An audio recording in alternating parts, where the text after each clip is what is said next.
What's up, guys? Welcome back to my channel. So I'm here today to talk about The Real Housewives of New York City, Season 14, Episode 5, Fashionably Absent. So try to like, comment, subscribe, and let's jump right on into it. So of course, to pick up where we left off, Brynn is continuing to open up about her childhood. Even after her grandmother adopted her and her siblings, she says that she was always afraid of being taken away, basically. If I'm, cute enough, smart enough, funny enough, and don't complain, I'll be able to stay and do my thing. So she acknowledges that trauma. She mentions how when she was in first grade, she drank a whole bottle of medicine and this whole thing. And she acknowledges her father gave up parental rights. I'm not sure if her mother did as well, but her father definitely did. He wound up calling when she was a senior in high school because, of course, he was passing away of cirrhosis of the liver. So they reconciled before he passed away, and this happened in November, so that's another reason why she dislikes Thanksgiving time. Just kind of adds to that whole thing. And the ladies shower her support. They're really there for her and just really support her in that moment. A little while later, Jessel, she invites the ladies to a very casual event at her place for a designer she's representing. She's a purse designer, and all the proceeds will go towards a charity that they build schools in India, so it's a really personal thing for her. She's really excited. Jenna says she may have to miss though, because she thinks she has something on her schedule. I think I have something on that day. I'm not sure what. I think it's something though, so really lame excuse. I'm like, Jenny, you should have just said nothing. You know what I mean? Say something came up later, you know what I mean? But she's like, I have something. I'm not sure what though. And it's like, girl. So that happens. After some chit chat though, Erin brings up Jessel, calling her and Sai cackling hags. Jessel's like, that's just British humor. It's not a big deal. And Erin's like, no, it is a big deal. And in her confessional, she's like, well, Jessel, what am I supposed to do? But you stupid bitch. It's something we just call people stupid bitches in New York. It's not a big deal. But to Jessel's point, she's like, no, it's not a big deal. And, over on Dubai, Caroline Stansberry mentioned something about it's a British sense of humor, the potty bathroom humor. It's so funny. My mom, she was watching something. It was some show. It was some British show, and I mentioned that. I was like, British humor. I was kind of asking her the British humor, is it more crude than American? And just right at that moment on the show, a girl called herself a "See You Next Tuesday," and my mom was like, oh. I don't know, it's kind of funny, but it really is kind of cultural, you know what I mean? I lived up in New England for a little bit, and I was very much the potty mouth, West Coast bitch, whatever. My Boston friend kind of understood that a bit more than some of my Vermont friends, but you know what I mean? There's kind of different vibes, but yeah, Erin's just not really with it. She's genuinely offended over being called a cackling hag. And Jenna chimes in and she's like, look, it's not a big deal. I don't think Jessel meant it any harm. I wouldn't care if someone called me a cackling hag. And Jessel's like, yeah, Jenna, Jenna's a cackling old hag. And they're like, well, hold on, bitch, you call her old? Because Jenna is the oldest person in the group, the most senior bitch in the group, if you will. So yeah, it's a big old thing.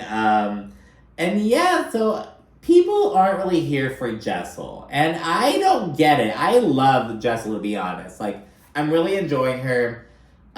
People were like, oh, Jessel, she's just so, uppity and just, I don't know, it's just not, vibing right. And I'm like, girl, she has every right to be that way. It's New York City. Look at what we used to have with, you know what I mean? It's why is all of a sudden, it's no, Jessel, you have to scale it back. And it's no, I don't know. And afterwards, Brynn jumps in and she accuses Jessel of trying to redefine what she said when it's already dead and shit. And Jessel refuses to take it back though. She's like, no, I called you guys cackling hags and I meant it and I'm taking it back. I said it, you know what I mean? And it's that's what I like, because my whole thing is this is reality TV, girl. You know what I mean? Everyone's gonna have their moments where they're they do bad shit, do good shit, do funny shit, but it's you have to stand by your shit. You know what I mean? You're on TV. I get it. You have to fucking stand 10 toes down in your shit. And that's what this bitch does. And I love Jessel for it. I love Jessel. I'm sorry, I do. How do you feel about Jessel? Let me know in the comments. But yeah, a lot of people dislike Jessel. I don't know, maybe playing devil's advocate. Because later in this episode, we see Erin, Sai, and Brynn. they're all kind of talking about Jessel, like, oh, what's your problem, blah, blah, blah. Girl, whatever. But yeah, Erin accuses Jessel of having a miserable time on the trip to the Hamptons, and Jessel's like, no, I just missed my sons a lot. But Brynn points out that, she called Jessel the night, like, their first night back in the city, and Jessel was like, oh, I'm going out. But Jessel's like, oh, it's for a work thing. Like, yeah, I hung out with my kids for a while, I had to go to a work event, like, had to do it. So, like, I wasn't just going to a fucking dinner just because, or some fucking random party. I wasn't going clubbing or anything. Like, I was going to a work event. And Erin is like, oh, you're working now? And Jessel's like, what do you mean? Of course I'm working. Like, she kind of finds it condescending. I totally get that. It's like, girl, like, just the way Erin asked it. In Erin's confessional, though, she explains, like, oh, it's because Jessel said she's going to be taking some time off. And I just didn't know that she was, like, back working again. But it's just the manner in which she asked it. I kind of get that. But, yeah, Jessel's kind of like, it's condescending. I worked forever. And Brynn, Sai, and Erin, they, it's kind of going in on Jessel at that point. They proceed to ask if she's had sex with her husband yet. Blah, blah, blah, before dinner ends. And on Watch What Happens Live, Jessel was like, I don't regret sharing that Pavit and I hadn't had sex in a while, because that was the reality at the time. But it's kind of just her being, like, she's the butt of every joke now because of it. You know what I mean? Like, it's not like, just, they're not just supporting her about it, they're kind of just, like, laughing about it, like, girl, I thought you'd fuck your husband already. Like, damn, like, what are you waiting on? Like, why don't you just break the seal, blah, blah, blah. It's all that shit. So, yeah, they're really on it. Then dinner ends. We're gonna check in with Sai on her influencer shit. She gets, like, new packages, and she's like, like, putting them on her Instagram story. She's like, nothing's free. When you get these gifts, you're expected to, put them on social media. Then you keep them, She shared that she initially wanted to be a pediatrician, but, she did an internship in college and fell in love with fashion. And she kind of learned how to code, got into blogging. When she had her daughter, she got into children's fashion in particular. And a BuzzFeed feature actually helped her blow up. And it's like, oh my, so kind of just sharing her journey. It's really interesting to see. Again, just kind of like seeing these new people. It's very refreshing.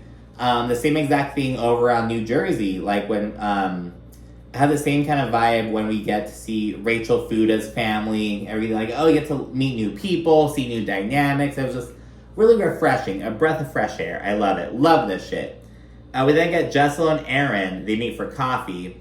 And Erin says that she hopes that Jessel's gonna apologize for, being such a little shit in the Hamptons. Because Erin's whole thing is like, I don't know why the fuck we're meeting up. We're not in a place where we're like, oh, let's go have coffee. So she's like, I wonder what Jessel's gonna talk about. So they see a chat about the neighborhood. They're in Tribeca, and Erin actually lives in Tribeca. Jessel lives in Chelsea. And Jessel's like, oh, I have some friends who moved to Tribeca. It's kind of up and coming. And Erin's like, oh, it's there. Like, it's not up and coming, it's there. And Jessel's like, is it? Is it there? No, I think it's so funny. Like, I can't see it without laughing. Because it's like, oh, like, it's up and coming.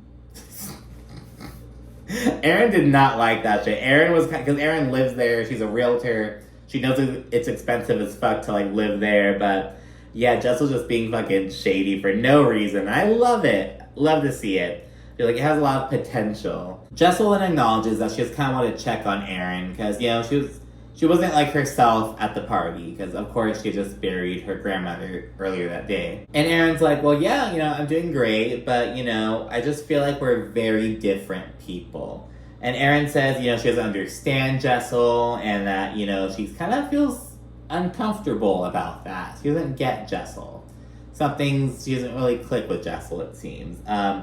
Erin says that Jessel will, like, seem positive and seem happy, but she'll, like, actually be upset. So she kind of just doesn't know how to read Jessel, it seems. And as Erin's elaborating, because Jessel's like, well, what do you mean? Like, you know what I mean? She's kind of confused. And Erin's like, well, I just feel like you're maybe used to, like, being treated a certain way, and maybe I'm just not catering to you. And Jessel's like, oh, are you calling me a princess? And Erin's like, well, maybe a little bit, like, yeah. Or is that a bad thing? I'm like, Erin, damn well in this damn context. You know what I mean? Like, whatever, girl. And Jessel's like, okay, so I'm a princess who doesn't work, apparently, because we just talked about that. And it's like, get her, bitch. Get her, bitch. And Jessel makes it clear that she is working before she's like, I embrace women who work. And Erin does not like this. She's like, oh, so are you saying that I don't embrace women? Because I embrace women. Like, be very careful with that. And Jessel's like, oh, no. And then on Watch Women's Live, she's like, I regret saying that. It came off the wrong way. And, I kind of want Jessel to be like, no, I said it because the way she's asking it, But, yeah, Erin's kind of pissed over that shade. She says this is why she has trouble with Jessel. Like, this very situation is an example of why they have an issue. Jessel, girl, she kind of loses me here. She's like, I'm an immigrant who came here with nothing. Now, stop there. She's from London. She's of Indian descent, but she is from London. You know what I mean? Like, I'm an immigrant who came here with nothing and worked my way to the top. And it's like, okay, girl, like, you moved to America from London after you graduated from, did you go to, fashion school? Or did you go to regular university? I don't remember. But yeah, because I'm just if I move to Canada, I'm from America. You know what I mean? I don't know. I thought it was weird. Later on, she's like, oh, Sai, I'm the same as you. You know what I mean? Came here with nothing. And it's like, well, girl, Sai's from LA. She was born in LA, grew up in New York. Don't, you know what I mean? It's like, oh my goodness. Just Jessel, get together. But because of this, Jessel says that, the catered to comment is extremely condescending. Erin, she's like, we're just not on the same page. And Jessel agrees before saying, I don't have time for fake friends. So at this point, Erin's like, okay, we're done. She's then like, okay, well, I have to get back to work. And Jessel's like, yes, I do too. I have to get back to work because I'm working. And Erin's like, oh, you're working? You're working now? Oh, I'm kidding. She's making a joke. And for all Erin bitches about other people's, decorum, I'm like, you should know damn well this isn't the situation to, be making that joke. You should know you and Jessel aren't in the space to make that, oh, you're working now comment? You know what I mean? There's you guys aren't in that space. And Erin's always bitching about how, oh, Jessel doesn't, abide by these, social rules or whatever. It's like, girl, I need you to get together if you're gonna be such a fucking critic, to be honest. Jenna has a friend over, and they kind of go through their storage unit, kind of going through memory lane. Jenna's looking for shit she wants to give away, showing off, okay, this is a dress that I wore to the White House when I met the Obamas. She had something that I believe she said that Beyonce actually wore.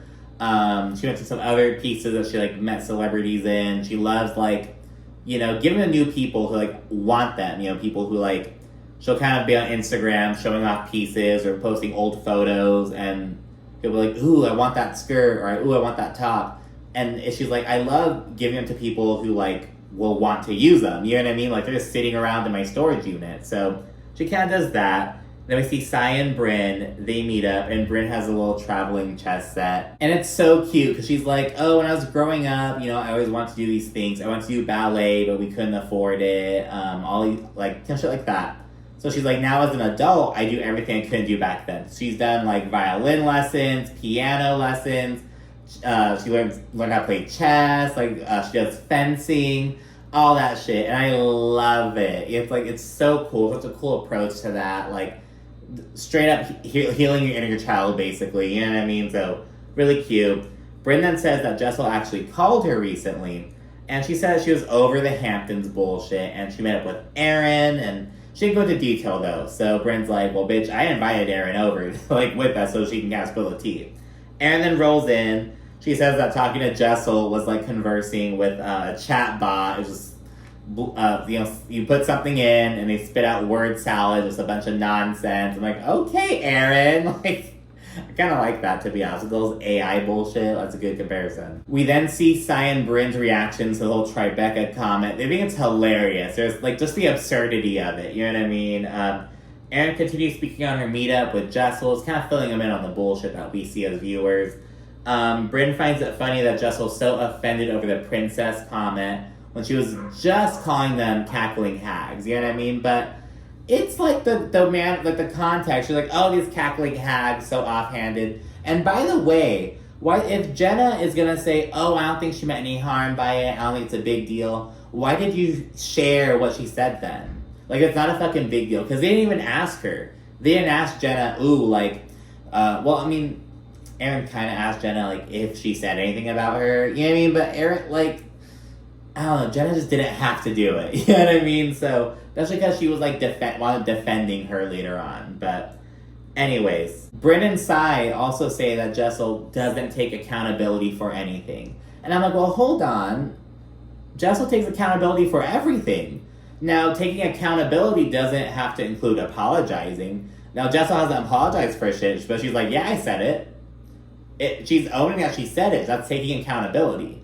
But to them, they're like, oh, she isn't, like, expressing remorse. No. She's taking accountability while not being remorseful. Sure, I'll give them that. But she is still taking accountability. So, Brynn and Sai are wrong with that. Sai then says that Jessel must have shit going on behind the scenes. And it's like, well, of course, you mentioned that, you know, she and her husband aren't really having sex right now. They have, you know, twin boys at the house, or 1-year-old just running around, and it's just, she's going through a lot. So they mentioned that. Erin, she kind of says, oh, well, you know, I'm only going to a charity function just to prove her wrong. Because Erin's whole thing is like, oh, I wasn't going to go. But, you know, now she's saying I don't support women and shit, so now I have to fucking go. I'm not going to give that to that bitch, so it's a big old thing. And it's like, well, Erin, you're not being genuine about it, so whatever. I think I get why Jessel didn't, like, revoke Erin's invitation, because for charity, but you know what I mean, whatever. It's the night of Jessel's charity event. However, we check in with Jenna first. Remember, Jenna's not going because she had an event. And this event is her just hanging out at home, decorating for Christmas, putting a tree up and everything. She's with 2 of her goddaughters. She has her chef there, who's also her friend, and her son's there. And she mentions how she's only with her son for 2 weeks out of the entire month of December. So she's like, no, I'm hanging out with my son. I can support Jessel in other ways, you know what I mean? Hopefully she gave a little donation behind the scenes, you know what I mean? But, but she's not at an event. She's not hosting an event.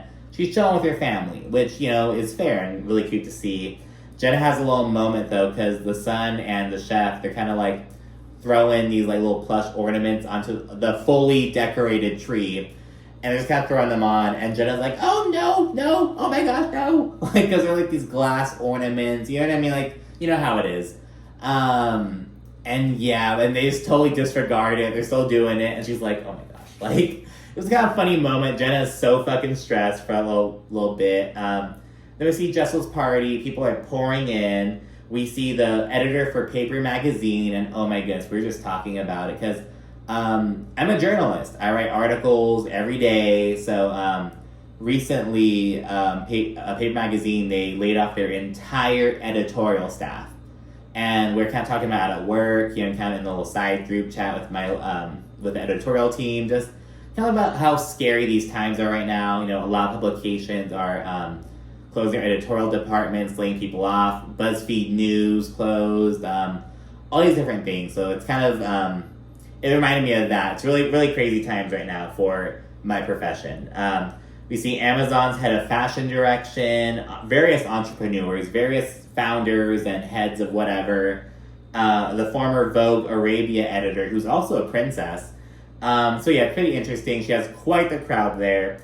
Sai arrives, and she and Jessel discuss the Erin situation. Again, just kind of talking about what we already know as viewers. Jessel says, like, oh, I'm just like you, Sai. I came here with nothing, blah, blah, blah.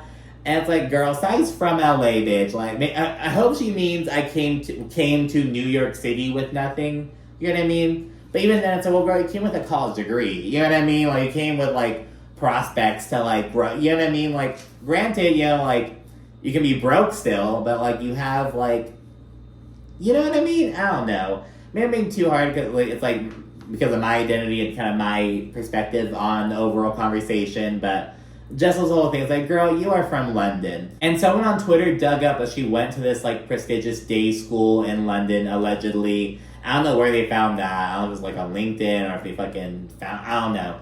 But, yeah, whatever. And Sai says that Jessel kind of low-key gives old money, which she thinks is a compliment. Sai's like, I would love to be considered old money, damn it. More women pour in. Brynn and Sai both say they would love to be considered old money, all that shit. They'd love to be called a princess. And it's kind of interesting to think about it, because it's like, we know Sai and Brynn's background. We don't know a whole lot about Jessel's background, but I'm just going to go out on a limb and say I don't think it was like Brynn and Sai's background. I'm just going to fucking say it. You know what I mean? Yeah, got my girl, like, you didn't immigrate. You fucking moved. You moved. Like, you moved from London to New York City. That's not immigrating. You get what I'm saying? There's a connotation. I don't know, girl. So yeah, there's that. Whereas I think maybe Jessel's more like, she grew up maybe upper middle class, so she's like, I'm not old money, but you know, I'm not fucking out the mud ass bitch either. You know what I mean? I don't know. That's my kind of vibe, my take on it. So maybe that's why she's like, I am not old money. She's kind of gonna not acknowledge that as much as maybe Sai and Brynn are, because they remember being have-nots at one point and like aspiring for that. I don't know. That's my thought process. Maybe I'm not verbalizing it well. That's kind of the way I'm thinking about it, though. The event carries on. The twins eventually emerge. Brynn loves it. She's like, baby! She kind of plays with them. It's very cute. Oh my gosh, she loves it. And yeah, they're all kind of chilling right there. They then check in with Jenna, who's not there. Erin's not there yet either, as well. Jenna, she kind of answers. She shows off her Christmas tree. She explains, oh, you know, with my son, you know, I only have him for a limited amount of time. I want to spend it with him. So she's fully open about it. She's like, these are my goddaughters, blah, blah, blah. I think it's so cute she actually, like, hangs out with her goddaughters. Like, I see all the time when people have their, you know, godfathers, godmothers, godchildren, and, like, never really, like, you know, they don't have that real connection. But, no, they're, like, Jenna's goddaughters are hanging out with her, you know what I mean, helping her decorate your tree. It's like a thing, so it's really cute. She has two of them there right now. We've seen one of them at least a couple of times. At least one of them. I don't know, it might have been both of them. But anyways, once they hang up, Brynn's like, okay, well, you know, Hallmark moment, so cute, love the tree, I love everything about it. But didn't she say she had an event? Didn't she say she had an event? And she questions why Jenna just can't be honest. Like, why can't you just be honest, damn? Just say you're gonna do shit with your family. Like, girl, come on. We would understand. So, yeah, at that point, Erin rolls in. Erin and Jessel, they briefly chat. They say they're all good, though Erin says she's not forgetting how crazy Jessel is. That's Erin's whole standpoint. Thinks Jessel's crazy. I love Jessel. I like Erin as well, but I like Jessel more than Erin. Let me know what you think in the comments. We then see the Vogue editor / fashion columnist, Lynn Yeager, but they misspelled her name on the Chiron, excuse me. I mixed cryogenic and Chiron, but whatever. She walks in. Brynn is starstruck. This bitch's mouth agape, just like, oh my gosh, like, she's in awe. She's like, okay, Jessel, I get it, girl. Like, Jessel has some, like, big names. And earlier in the episode, she was like, oh, it's just a very casual thing. But yeah, she has all these big names there. Erin gets some wine, which she calls rancid. And it's like, wow, the bitch who was complaining about Jessel, you know, bitching about her house. Oh, she's complaining about Jessel's wine now? How convenient. So she says that. Sai confirms, like, is that Trader Joe's wine? And she's like, no, it's worse than that. So, yeah, I don't really like it. Erin invites Elise to her anniversary party, which we'll see in the next episode. And Sai's like, is there going to be any food? That's all I want to know. Will we be fed at this party? They then return to the Jenna topic, you know, about she's not there and she had an event and whatnot. Brynn says that Jenna gets away with murder. She's still on that shit. Brynn's like, if I was the one who was honest about not coming to this party, I would have gotten so much shit. People would have been like, oh, she's gonna be out with all these men, out dancing, blah, blah, blah. Like, you know what I mean? But, so, I don't know where this is coming from, though. Brynn is like, oh, well, Jenna can do that. Why can't I do that? Jenna can do that. And it's like, girl, like... So, yeah, this is like the second time I've seen she's been like that. So, that happens. Brynn goes on about Jenna's word choice. She's like, oh, like... Are we calling everything an event now? Like, if you do anything with your family, is that an event? Like, girl. How about that for the episode ends, and that's it. So thank you so much for watching. Be sure to like, comment, subscribe, and stay tuned for more. Thanks again. Bye.